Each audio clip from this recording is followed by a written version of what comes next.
And we got a question from Benorit who said, and this is a bit of a damning thing, time for Praetorium MSQ roulette. Watching those cutscenes for the nth time is still better than everything Blizzard's put out over the last years. Ouch. You know what? Given the reputation that Praetorium has, I don't know how many people will agree, but I'm sure with some of the recent issues, some will. It's more the fact that the cutscenes were pretty okay at the time, and watching them again, you're like, is this like mind-numbingly boring? Absolutely. Are the cutscenes still kind of cool? Yeah. Does the sound pretty nice? Yeah. Does the characters' voice lines come across as really silly but also kind of cool?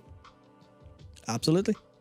Absolutely. Yeah. And I can see how it would be more fun than, it's the kind of thing where doing something that's really boring but just vaguely interesting or, vaguely enjoyable can be more fun than doing something bad, which I think is kind of the point. Aye. So our next question is actually a bit of a funny one from Dr. Marek, who said, so the all-powerful goddess Elune wasn't aware of the Moss situation, but Bwonsamdi literally kills himself to save as many troll souls as he can. Story aftermath. Night Elves wishing they were still trolls. Yeah, maybe the Night Elves are thinking, you know what, that well of eternity water, maybe not. This Bwonsamdi's a bit more capable.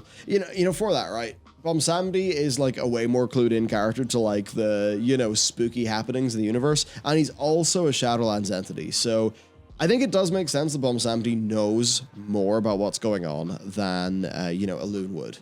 Because Elune's kind of just like not set up to have that knowledge. But I mean, yeah, certainly you'd rather be one of Bwonsamdi's people than Elune's in this current situation. I mean, hey, it's like, hey, you know what? Great, souls, anima, fertilizer. Mm-hmm. Put it into the groves. Yeah, it's fun. It's just that sort of thing. If it's an all-powered goddess who's the sister of an eternal one, it's like people would expect differently. But then again, multiple very important Shadowlands characters did not know why the anima drought was happening. So it's like a bit of a... Yeah, it's just one of those things. It's a bunch of characters. It's a bunch of new characters and new ways of portraying characters. And I think, just send it off a bit iffy. Nothing feels believable. No, I think it's that the characters don't feel capable is the problem. Where if they're like, what's this anima drought on? You're like, aren't you the leader of a covenant whose survival depends on that? It's the kind of thing where, like, imagine the tap stops running in your house. You're like, fuck, there's no water today. I wonder why. Well, I'll go about my business. No, you go. Go check a couple pipes, go check a couple things for obvious problems. If not, call a plumber. Why didn't they call a plumber? For some reason I don't know why that made me reminded me of this, but it did. It reminded me of, do you remember when Blizzard teased, like, one of the big questions will be, who burns down Teldrassil? They teased that in, like, one of the early... Yeah. It's like, it seems obviously Sylvanas, but, Yeah, who could it be? It's Sylvanas. Or was Elune just like, tree, fire, fast? Probably not. No, she wasn't. But so, in a moment of pure lunacy, I actually went back and I watched the Sylvanas burning down the tree thing, the Warbringer. Because I wanted to see if there was any vague, slight hint of anything that could have been Elune's interference in that moment. Because I remember thinking, oh, so you weren't going to burn the tree, and then you heard one word, and then you burned down the tree. Bit of an emotional overreaction. Bet you won't do that again the next expansion. Whoops. But there was nothing. It was all just, it was her personal vendetta. It was, I grieve for you, Windrunner, because you have no hope. Or no, you can't kill hope.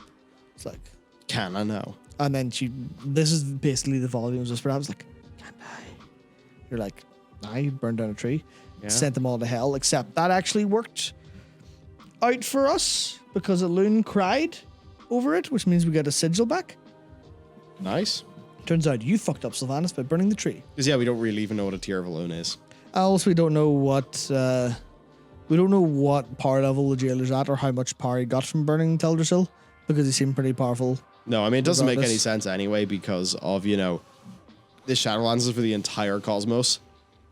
Yeah. Should be a lot out there, right? Yeah, what's one tree full of Night Elves going to do? Turn the tide in their favor? Nobody's won, so. Yeah. Hardly matters. Yeah, plus the whole thing of, no vengeance is a bit, feels a bit weird considering what was done to the Night Elves. Please don't kill our beloved character Sylvanas. We need her for multiple books and expansions. We need that for the entire history, for the entire future of World of Warcraft, and also, if we kill her, then Christy Golden will have to rename her cat. That's big, yeah. Yeah, and Stephen Oozer will run it crying. Yeah, I mean, no Sylvanas, like that's the main character of WoW, like Yeah, no Sylvanas, no World of Warcraft. drives the plot forward for sure. Drives the plot off a fucking cliff.